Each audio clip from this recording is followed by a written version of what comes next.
7 Landfrauen aus 7 verschiedenen Regionen der Schweiz. 7 Bäuerinnen, die gerne ihre Gäste verwöhnen. 7 Nachtessen im Wettbewerb um die beste Regionalküche. Unsere Gastgeberinnen: die Monika Bernhard aus Urtenen-Schönbühl, Janine Fischer von Riechen bei Basel. Aus dem Entlebuch Heidi Hofstetter. Dann sind auch dabei Nicole Reusser aus dem solothurnischen Biezwil. Aus dem toggenburgischen Mosnang Ruth Breitenmoser. Das Vreni Scherwe aus dem bernischen Clavalère. Und Tanja Bisacca von Donjo, Kanton Tessin. Das ist SRF bei den Leuten, Landfrauenküche.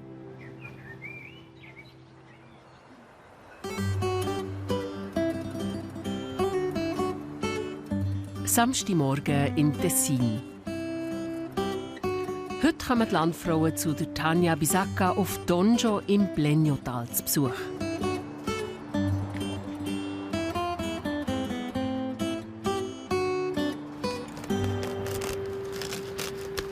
Es kribbelt langsam. Es ist ein komisches Gefühl, aber super.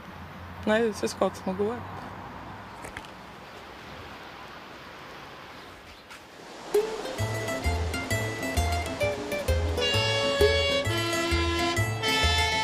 Die Landfrauen sind heute zum letzten Mal unterwegs.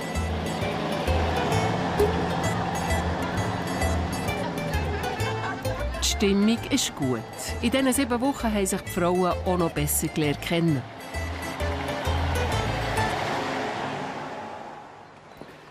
Aus dem Wintergarten sollte jetzt ein festliches Grotto werden. Das Motto ist Tessin, also rot-blau. Es zieht sich ein bisschen durch alles durch. Ja, mal schauen. Wir reagieren darauf. Da ist, glaube ich, gut. Jetzt müssen wir hier noch ein bisschen rauf. Beim Dekorieren und auch in der Küche hilft die Bea Zanetti, Tanja ihre beste Freundin, auch eine Deutschschweizerin. So, jetzt tun wir in der Mitte die Deko hin. Das Tessin ist auch das Motto in der Küche. Mein Menü haben sie sicher keine Ahnung, was kommt. Also der Küngel, der haben sie keine Idee. Ein bisschen Polenta ab und zu haben sie gesagt, aber sonst liegt es völlig falsch. Zusammen mit dem Tessiner Plättli zur Vorspeise und dem Traubensorbet zum Dessert gibt es ein richtiges Tessiner Menü. Die Fahrt durchs Bleniotal gibt Appetit und die Erwartungen steigen. Ich hoffe, das Menü passt sich an der Landesgegend an, denn ich freue mich auf Risotto, ich freue mich auf Spaghetti. Ja, ich habe die Küche sehr, sehr gern. Tanja kocht wahrscheinlich ein bisschen deftig. Also Tanja hat immer gesagt, sie hat gern Soße mit Fleisch, eher nicht Fleisch mit Soße. Also ich denke, Tanja nimmt das ganz locker und ruhig. Als Hauptspeise denke ich, könnte Tanja eine feine Polenta machen. Dazu ein Hirsch oder ein Gemspfeffer. Das ist der Hochwildjagd, der im Moment angefangen hat. Tanja ist sehr eine temperamentvolle Frau, sehr eine liebenswürdige. Und ich denke, sie weiss, was sie will und sie hat das fest im Griff. Ich denke, im Deko könnte sie, dass sie wirklich etwas mit Maroni macht. Ich hoffe auch im Dessert ein bisschen auf Maroni, ganz ehrlich, da ich sehr ein grosser Maroni-Fan bin. Es kann aber auch sein, dass sie vielleicht ganz simpel die Farbe vom Tessin, rot und blau, einsetzt. Wir werden es sehen, bin gespannt.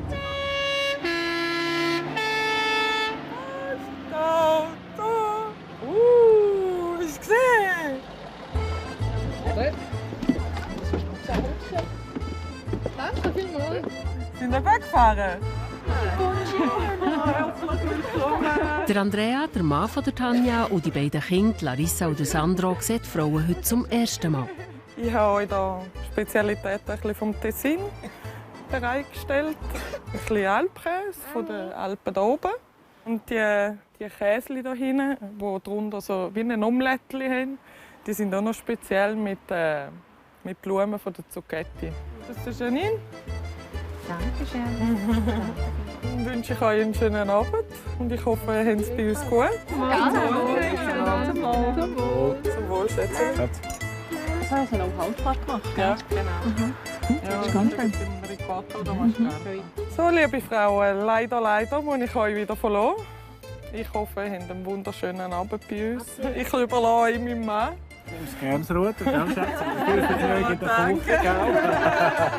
Lass es dir ein bisschen Ja, sein, ja, kein Problem. Tschüss, miteinander. Gut, danke. Danke, Andrea. Merci vielmals.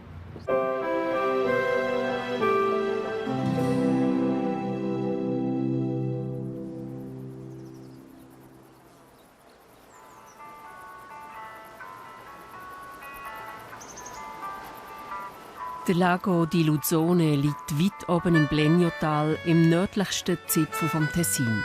Sieht man schon gleich jedes Mal schwindelig, wenn du runterschaust. Ja. Tanja ist als 17-jähriges Au-pair-Mädchen ins Tessin gekommen. Sie hat sich in Andrea verliebt und ist dann gerade dort geblieben. Der Andrea war lange in der Deutschschweiz und hat darum perfektes Schweizerdeutsch. Auch wenn es vielleicht so aussieht, die beiden sind nicht auf einer Wandertour. Schade, dass man den Rest nicht siehst. Wir gehen jetzt auf die Alpe Cavalaschka, wo wir unsere Kühe holen, wo wir jetzt etwa 90 Tage da oben waren. Ihre 9 Pinzgauer Mutterkühe mit Nachwuchs sind schon den 4. Sommer hier oben auf der Alpe Cavalaschka. Hey! Schön.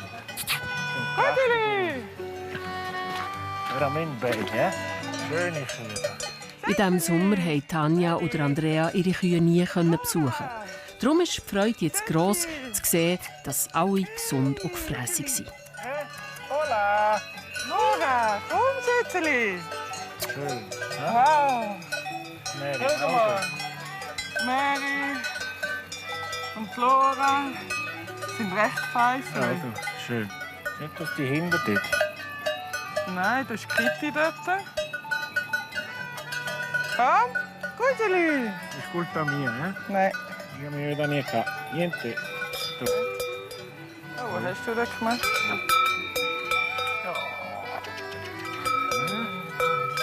Viziata, donna viziata. Dieses Lied. Oh, du bist eine, du. Ja. Da.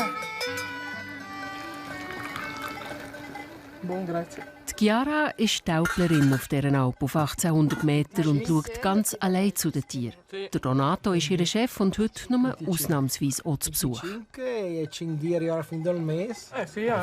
già. Und tutto se ne è niente. Der Tessiner Dialekt ist Tanja ihre zweite Muttersprache geworden. Es gibt nicht viel Besuch hier oben und darum manches zu erzählen, wie der Sommer und das Wetter war und wie es den Tieren ging. Nach dem Aupler Kaffee und den Aupler News der letzten 3 Monate geht es talwärts.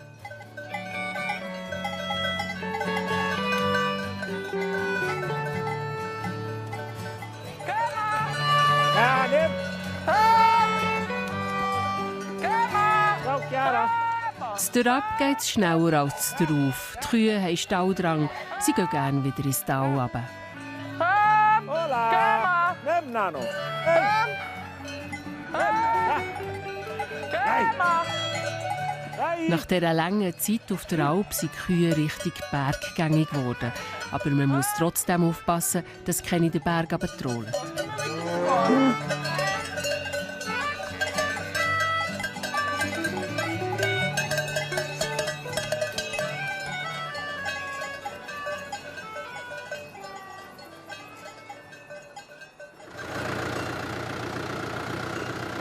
Nach dem Alpabzug geht es gerade weiter. Die paar Kühe reichen nicht zum Überleben. Die Tanja muss noch andere Betriebszweige haben, für dass sie mit der Familie durchkommen. Ich gehe jetzt hier Rumpeln machen für meine Kunden. Und ja, für meine Lohnarbeit, die ich habe, wo ich wirklich mein Geld verdiene damit im Sommer.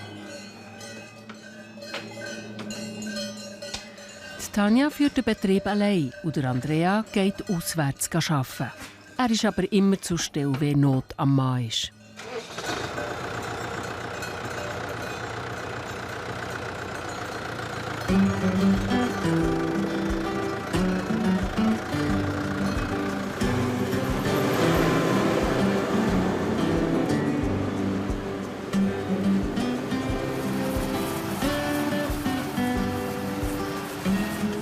Um die 900 Silobauen macht Tanja im Sommer auf verschiedenen Betrieben in der Region.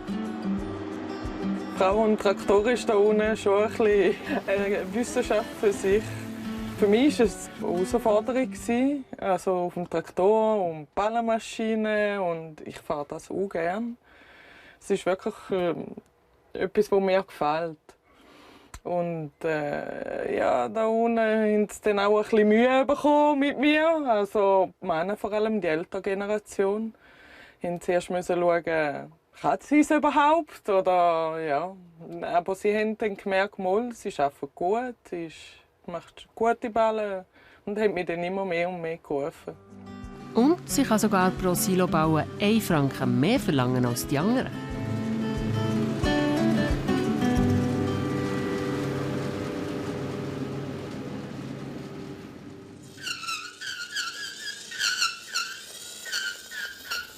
All'inizio, appena che si rifolge tu, le cambio.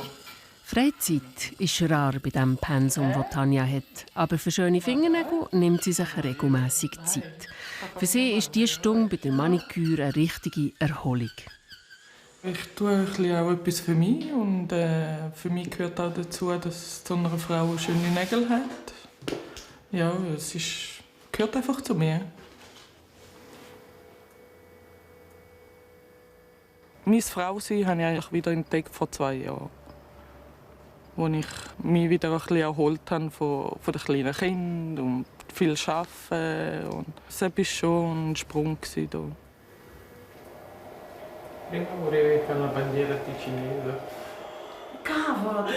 Das Tessin ist das Motto für die Landfrauennacht und sie hat sich sogar überlegt, das Tessiner Wappen auf die Fingernägel zu malen. Aber schlussendlich war es ihr doch ein bisschen zu viel. Grazie mille.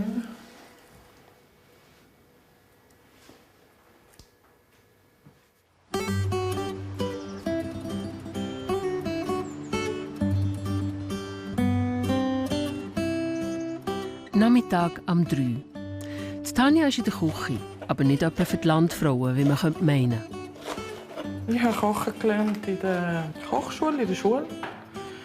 Und dann natürlich Mutter, dann noch Bäuerinnenschule, 2, 4 und dann noch von der Schwiegermutter.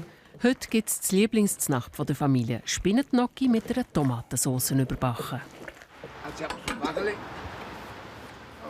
Die Schwiegereltern wohnen gerade nebenan und Sandro bastelt am liebsten mit dem Nonno, dem Giovanni, im Garten.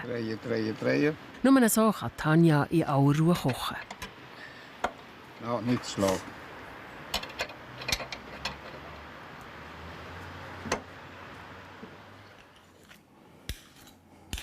Ich bin so früh dran heute, weil wir haben einen Ausflug geplant. Und, mit dem Andrea, Kind und ich, gehen wir ein bisschen mit dem Bus fahren. Ja, und dann muss ich halt ein bisschen vorschaffen.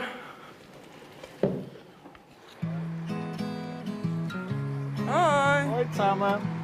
In Aquarossa steigen Tanja und Sandro ein.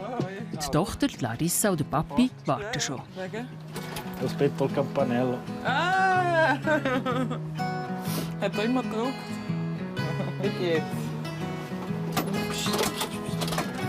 Ja, jetzt gehen wir.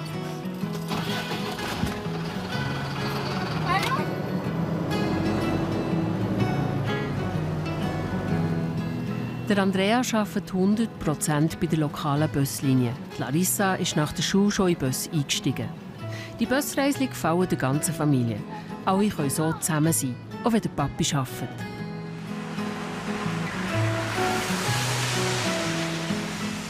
Andrea, sein Einsatzplan geht heute von Aquarossa bis auf Ponto Valentino.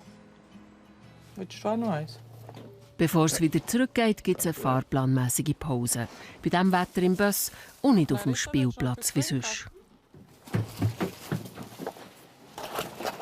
Papi, accendi. Cosa accendo? Il motore? alzare e sbassare il bus. Alzarlo e farlo scendere. Bei uns ist es ein richtiger Mischmasch geworden mit dem Italienisch und Deutsch. Man merkt es selber nicht mehr, wen Deutsch und wen Italienisch. Es kommt einfach irgendwie. Vai, Sandro, vai fuori, su, vai. Also wenn ich dann mal ein bisschen schimpfen muss, dann geht es bei mir im Deutschen rein und dann merken sie es auch halt. Aber wenn ich ernst muss sein, dann geht es auch mit dem Italienisch. Ja. Wenn sie es nicht begreifen, dann kommt es mit mir auf Italienisch. Ja, danke, gell? Hast du wirklich deine 5 Minuten? Aber heute nützt weder Deutsch noch Italienisch. Der Sandro ist unleidig.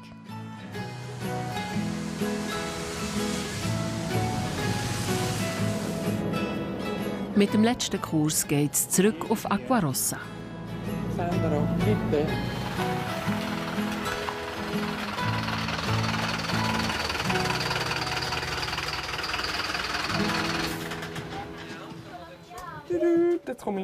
Bevor der Bus in der Garage versorgt wird, muss er noch geputzt werden. Und wenn alle helfen, gibt es schnell zur Nacht. Fötzeli aufnehmen, hier rundherum.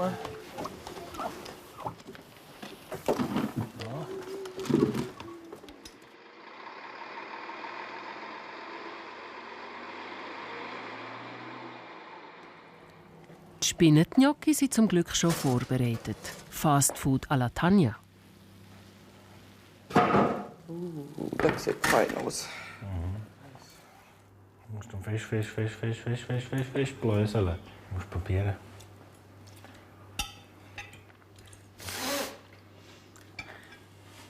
Es war für alle ein langer Tag. Und weil Sandro ein bisschen kränkelt, ist er schon vor der Nacht eingeschlafen.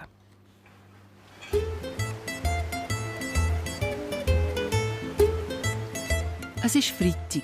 Morgen kommen die Landfrauen. Es wird Zeit, sich um die Landfrauen zur Nacht zu kümmern. Das Trockenfleisch für die Vorspeise, das Piatto Ticinese, lagert noch im Grotto. Früher hatte jede Familie im Dorf so ein Grotto. Dort hat man seine Vorräte optimal gelagert. Ein Sicherheitsschloss von 1780 schützt ihre Schatzkammer noch immer.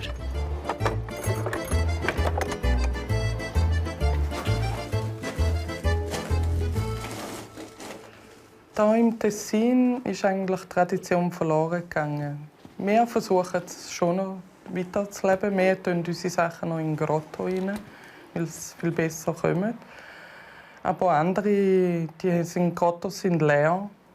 Aber wir schauen eigentlich schon noch, dass wir unsere Käse rein tun, die wir brauchen. Und unsere Salametti und Salami, einfach das, was wir haben.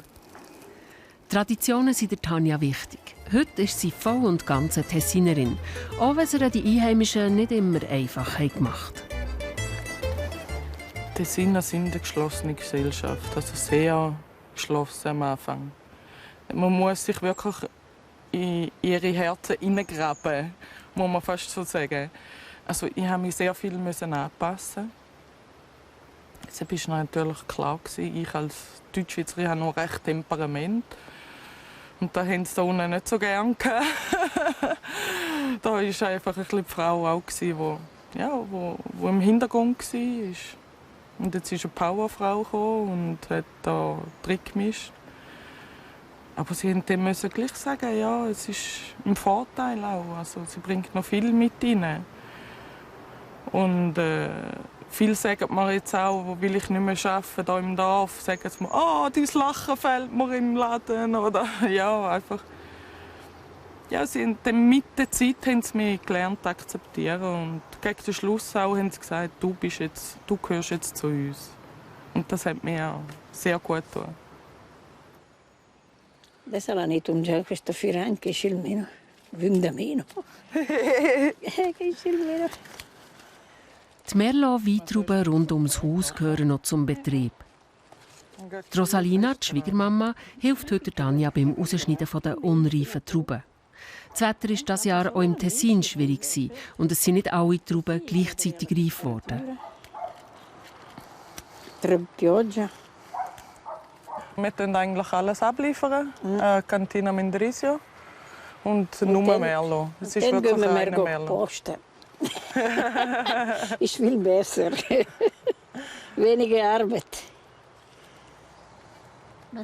Auch ohne selber Wein zu machen, gibt es mehr als genug Arbeit mit diesen 700 Rebstöcken. Se che il suo, almeno tutti i giorni fa qualcosa, dopo resta bella netta. Jetzt geht es aber ans Landfrauenmenü.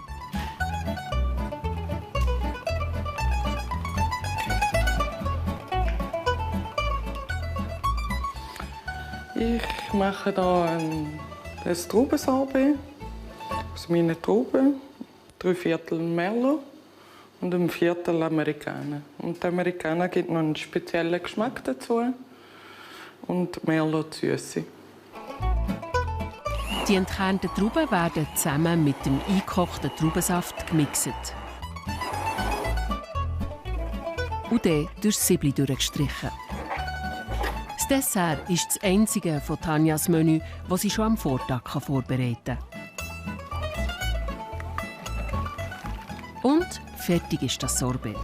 Jetzt muss es nur noch in den Tiefkühler. Mit Eiweiß, geriebenen Mandeln, Zucker und Amaretto gibt es die nächste Tessiner Spezialität: Amaretti. Meinen Nerven geht es schon noch gut, aber ich werde langsam nervöser. Ich hoffe, dass alles gut geht. Jetzt, wo es auf die Ziellinie geht, merke ich schon langsam.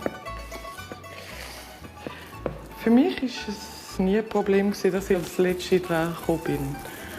Im Gegenteil, ich habe es noch schön gefunden.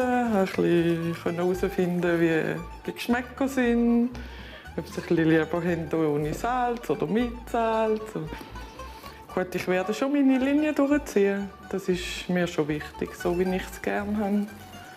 Mal schauen, wie es mir gefällt. Nachdem die Amaretti noch die persönliche Note haben bekommen, kommen sie bei 180 Grad für eine Viertelstunde in den Ofen.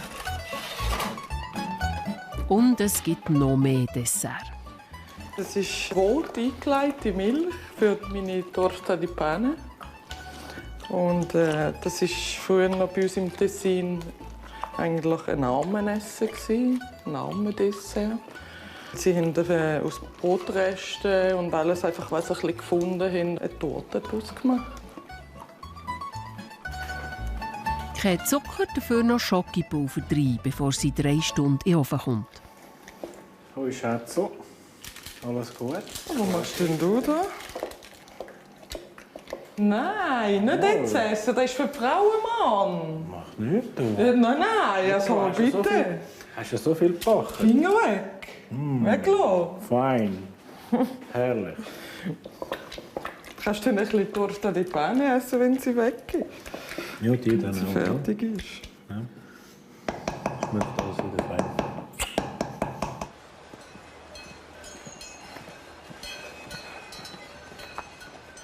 Tanja arbeitet gerne mit grossen Maschinen, aber sie hat Angst vor dem Kreiselmeier und ist noch nie mit ihm gefahren.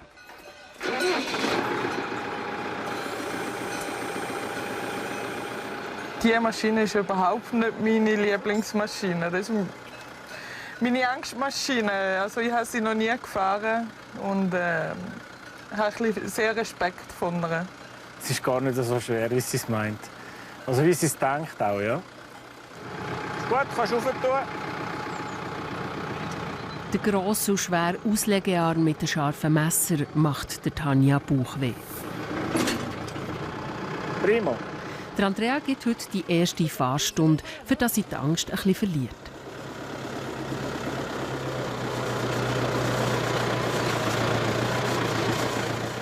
Zum Mähen tust du immer 540 Umdrehungen Öko einstellen. Genau.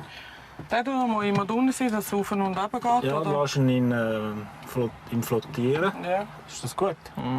Ja. Das ist ganz einfach. Ja, für dich. Nein, du musst nur schauen. Ja? Also. Gib dir noch einen Glückwunschkuss. Nicht? Jetzt bin ich nervös. Nein, das ist nicht so tragisch. Also. Gut. Ciao. Okay. Bis nachher. Ja, mein Herz pöppelt mega im Moment. Es ist nicht so schlimm, wie ich gedacht habe, aber es pöppelt das Herz. Die ersten Fahrversuche sind im flachen Gelände. Da kann nicht viel schief gehen. Kunststück bei diesem Lehrer. Ja, da kommt gut raus.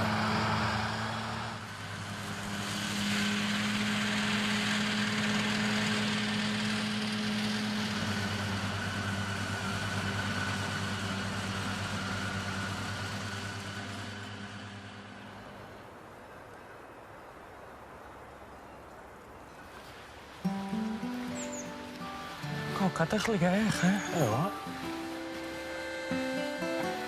Es wird langsam Abend. Tanja und Andrea bleibt nicht viel Zeit, für zusammen etwas zu unternehmen. Es ist auch schön oben dort.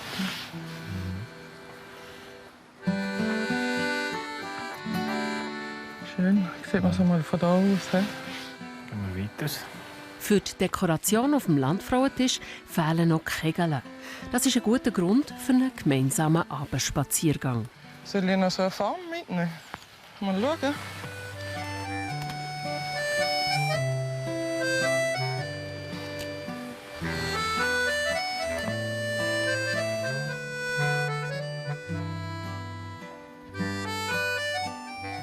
Wenn du eine Weste abziehst, dann kann ich dran hin. Sorry.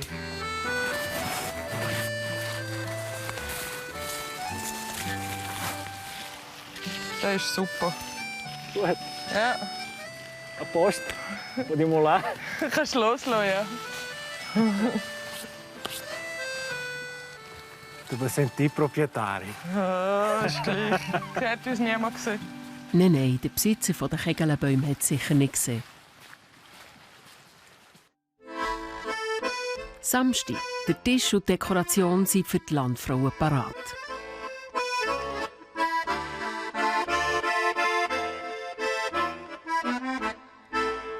Ich wollte loslegen. Bei der Tanja oder Bea geht es erstaunlich locker zu und her. Ja. Und dann würfeln. Fein, fein. Mehr? Ja. Feiner so? Ja. Etwas typisch Tessinerisches gibt es eigentlich nicht. Weil auch ich, als ich hier oben gekommen bin und jeder mir Freude machen mit einem typischen Tessiner Essen, hat Küngel und Polenta gemacht. Nur leider hatte ich Polenta nicht so gerne, bis vor kurzem, bis wir die Probe gekocht haben. Es ist eine Herausforderung für mich, das mit dem Küngel. Aber ich glaube, die Geschmäcker von unseren Frauen sind so, dass wir Küngel gerne haben. Und man schmeckt es wirklich nicht gut, dass es nachher nach Küngel schmeckt mit der Soße, mit den Gewürzen und Zwiebeln und Gemüse. Das Messer ist jetzt kurz. Vor dem Küngelanbraten bleibt noch Zeit, für das Tessinerplättchen vorzubereiten. Wenn den Fingernägel. Für die müsstest du noch Schadenersatz. So. Auf dem Piatto di Cinese hat es Rohschinken, Mortadella, Coppa und Salami. Und einen frischen Gartensalat. Eine gäbige Vorspeise, die man gut vorbereiten kann, aber die man nicht mehr kochen muss. Ob das den Landfrauen gefällt? Aber zurück zum Küngel. Soll ich dir noch einrühren? Ja, genau. Und die Zwiebeln und den Knoblauch noch drin tun. Das schmeckt mega fein. Qui? Ho portato il vino bianco che devi... Nicht groß gestresst, nein. Nicht? Nein. Nicht? Sind wir nicht gestresst? Nein. Es geht noch. Gut. Trübli, Zwiebeln, Knoblauch oder Stangensellerie sind die Basis für die Sauce zum Küngel oder Weisswein zum Ablöschen. Aber zuerst wird der eigene Durst gelöscht. Nur ein bisschen. Ja, so. Auf den Knoblauch gesessen. Zum Wohl. Zum Wohl. Sind die zwei am Ende fast so entspannt? Aber gut. Ja, sehr gut. Ui. Ich habe schon abgestellt.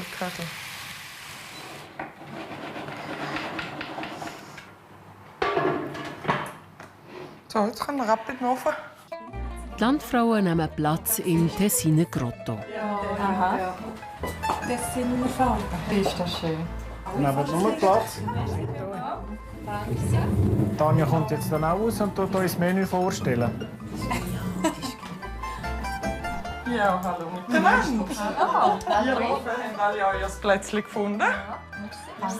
Danke. Vielleicht schon ein bisschen gespienzelt, was es gibt. Als erstes Vorspeise gibt es Tessiner-Teller, Piatto di Cinese. Und als Hauptgang gibt es einen Küngel mit dreierlei Polenta und Rösliköl mit Maroni. Und zum Dessert gibt es ein Traubensorbet mit einer kleineren Überraschung dazu. Ich wünsche euch allen einen guten, einen schönen Abend.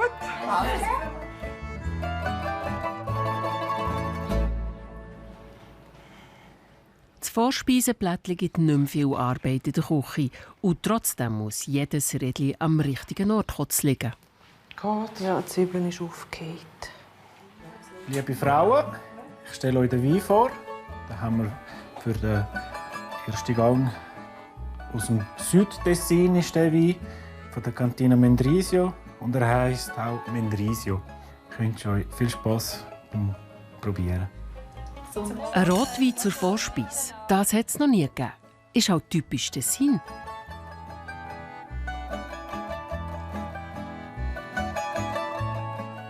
Tanja würde jetzt noch die Farbe beurteilen. Das habe ich von Tanja gelernt.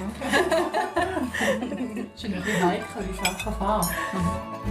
Der Wein, da braucht es viel, bis ich den nicht mehr gerne habe. Also der ist gut gewesen. Obwohl man sich einstellt, dass Vorspeise gehört ein Weiss. Das ist wirklich nicht so. Das habe ich jetzt wieder gemerkt. Es war sehr ein guter Wein gewesen. Auch wenn er roh war, er hat gepasst. Er war gut gewesen. Ja, ich habe ihn gerne gehabt.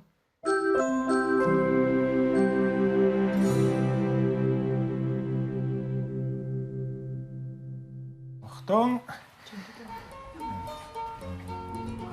Oh, das sieht ja gut. Gefällt mir auch. Das dekoriert schon, gell? Ja. Die schneiden dann irgendwie. Hast du da drauf noch geschnitten? Ja, so. Das ist schon fast mundgerecht. Ja. Ah ja, Das gut. finde ich So auch. vielleicht für dich. Auch das Mal bewerten die Landfrauen jeden Gang nach dem Geschmack, der Kreativität und der Präsentation.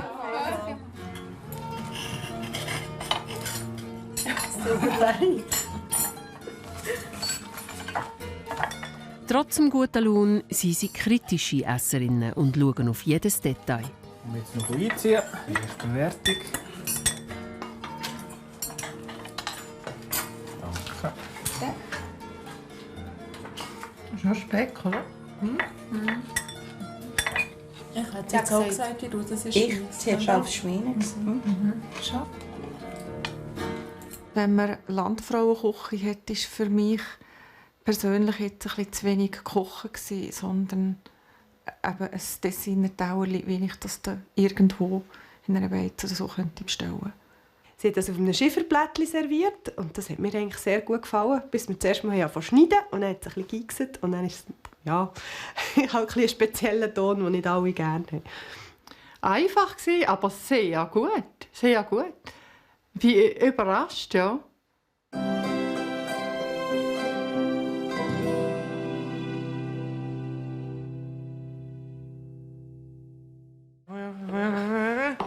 Nicht, dass es Knollen gibt. Mit der Polenta hat sich Tanja nicht einfach gemacht. Das, was ich als Polenta kenne. Und erst noch mit 3 Sorten Polenta aus alten Maissorten. Aua! Ja, tut mir leid. Nein, bist nicht du gewesen. Hast du ganz abgestellt? Ja. Das ist einfach wahnsinnig. Wir sind nachher verbrannt. Ja, Kopf. Die Schutzbrille an. Plötzlich wird es doch noch hektisch und gefährlich, die gelbe, die rote und die schwarze Polenta zu kochen. Das ist ein Rührwerk für unsere Polenta. Und das tut jetzt schön selber rühren, da muss ich gar nichts mehr machen. Ja, hat uns gerade jetzt ein bisschen über den Haufen gehauen. Noch schnell ein paar Brandwunden. Nein, aber es war nur der Moment jetzt hektisch. Jetzt ist es wieder besser. Le mie carissime donne. Ein bisschen Italienisch ist auch nicht schlecht. Also das ist ein Merlot und hat auch Trauben von uns drin. Und er soll euch inspirieren und richtige Emotionen wecken heute Abend. Geniessen dann. Mit viel Charme serviert der Andrea der zweite Rotwein, der zum Hauptgang.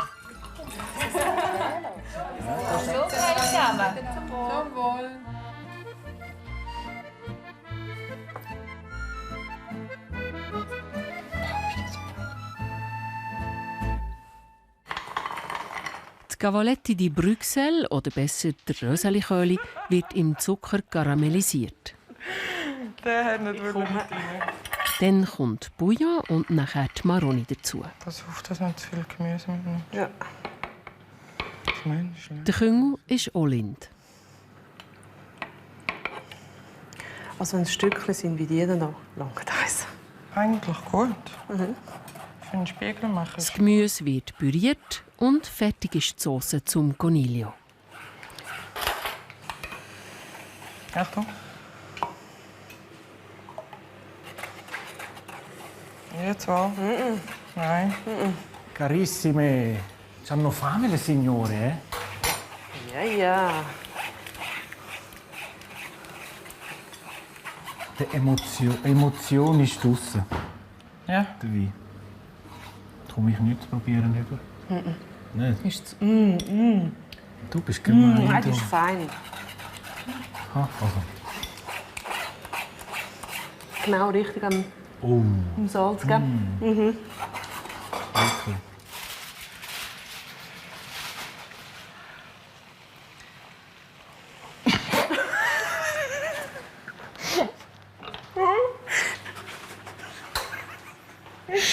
Ist heiß. Hä? Ist es heiß oder gut? Oder? Im Grotto verkürzen sie sich die Zeit mit einem Schluck Wein. Das gibt noch nicht das Dessert. Mit dem Glassenlöffel macht Tanja Polenta-Kugeln.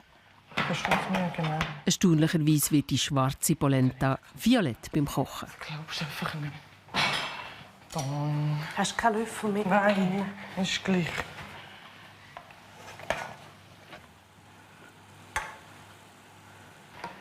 Rennen. Es pressiert, sonst werden die Tauer kalt und das gibt Abzug. Kannst du es? Ja. Bravo, Schatz. Wir sind hier mehr im Stress wie er. Warte. Ist gut. Sorry. Und wer ist jetzt mehr im Stress? Oh ja, soll ich dir helfen? Jetzt habe ich gesodert. Entschuldigung. Jetzt wird mir das Tuch ein bisschen. Jetzt bin ich froh, ist es draußen. Ja, von jetzt bin ich wirklich nervig ein bisschen blank gelegen. Aber jetzt ist wieder gut. Oh. Jetzt haben wir es schon. Ist aber gut gegangen jetzt mit dem warmen Ja, Platten und nachher sind wir dann dran. Irgendwie, es ergibt sich alles. Das ist ganz ein spezielles Polenta. Was hast du probiert?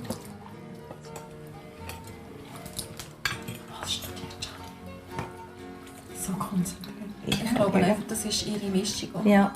Und dann Ich schmecke keine Nuss. Ist nicht das Amaranth so rot? Mal. Könnte vielleicht sein. Ist gut. Tanja hat Kaninchen ausgelesen, also ihr Fleisch. Da, ganz ehrlich, war ich ein bisschen enttäuscht. Es hat wunderschön ausgesehen. Ihre Soße ist fantastisch, aber Kaninchen ist es so, das weiß ich, aber bei mir ist es wirklich ein Stück Knochen. Und ich habe vielleicht 2 Bissen Fleisch gehabt. Das ist leider einfach zu wenig für einen Hauptgang. Der Küngel was sie dazu hat serviert mit der Sauce, war Feinkochen für meinen Begriff. Ich hatte es sehr gerne. Er war gut durch. Dazu hat es noch Röseliköli gegeben. Der war leicht süßlich. Er war also wirklich sehr bekömmlich zum Essen. Und natürlich die Kegel, die ich dazu fehlen dazu. Tanja hat sehr schön angerichtet mit diesen 3 Kugeln. Polenta-Kugeln, das hat sehr schön ausgesehen. Der Küngo ist natürlich speziell, es ist etwas gewagt, aber hier im Tessin macht man das, glaube ich. Ist das eine grosse Spezialität, der Küngo. Die Sauce hat mir sehr gut gedacht, so richtig das Gemüse, das Rüebli, die Rüebli-Kost ist gut übergekommen. Für mich hat es jetzt ein bisschen zu wenig Rasse gehabt, die Sauce. Und mir denkt, der Küngo muss so richtig lang sein, dass er fast vom Knochen geht. Aber die Kost vom Küngo war wirklich sehr gut. Die Hauptsache ist überstanden. Das Dessert ist ja schon parat. Ja, geschwitzt wie ne? Ja, meinst du ja.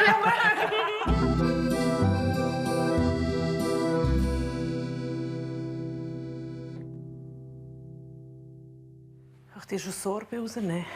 Trotzdem, Andrea, ein paar von den Amaretti sind noch übrig geblieben. Mit einem Schlückchen Grappa ist das Sorbet weniger süß. Da unten auch. Gut. Sonst tust du zuerst schöpfen. Noch ein paar Trübchen drauf. Das Traubensorbet. Machst du nicht also nur? Ich will ein bisschen helfen. Amaretti und Torta di Pane. So, einen guten.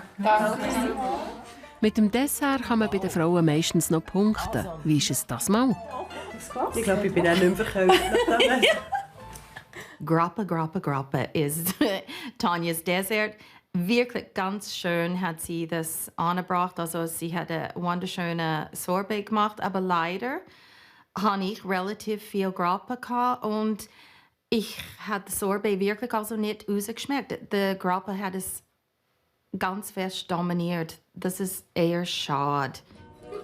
Ja, da hat Schnaps drin. Ja, es gibt auch noch andere Tees. Ja. Stark strong. Man hat noch gespürt. Die Torta di Pane ist für uns eher ungewohnt, weil es sieht nach Dessert, nach süß aus, aber es ist eben nicht süß. Das ist ein bisschen gewohnheitsbedürftig. Hingegen natürlich beim Amaretti hat sie den Geschmack voll getroffen. Das ist natürlich schon das Highlight. Jetzt geht es mir super gut. Jetzt ist alles draußen, ist gut gekommen. Und ich bin zufrieden. Und? Wunderbar. Tanja und Andrea können jetzt auch zum gemütlichen Teil übergehen. Aber es hat schon einen Moment gegeben, da bin ich. Bist du Ruder? Ja, und ein kleines Rudern gekommen. Du? Ja, ich. Also, gell, das kannst du auch nicht so von dir? Nein, überhaupt nicht. So. Wer braucht das? Hat Tanja bei den Landfrauen die Bestnoten herausholen? Oder gewinnt Heidi Hofstetter aus dem Luzernischen? Oder die Bernerin Monika Bernhardt?